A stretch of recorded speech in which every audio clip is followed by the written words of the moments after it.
25শে জুলাই একটা গুরুত্বপূর্ণ দিবস আছে, আর সেটা হলো বিশ্ব পানিতে ডুবে মৃত্যু প্রতিরোধ দিবস।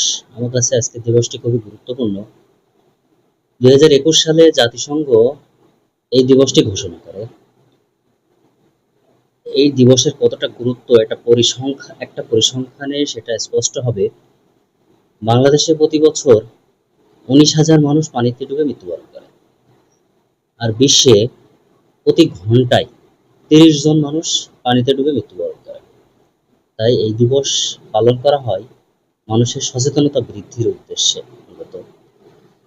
আর এই সচেতনতা বৃদ্ধি কার্যক্রমের মধ্যে রয়েছে শিক্ষা প্রতিষ্ঠানে পাঠ্যসূচিতে সাঁতার ও পানিতে সুরক্ষার দক্ষতা অন্তর্ভুক্ত করা, সুইমিং পুলের আশেপাশে নিরাপদ বেষ্টনী তৈরি করা, নৌকা চালানোর সময় লাইফ বোট ব্যবহার করা,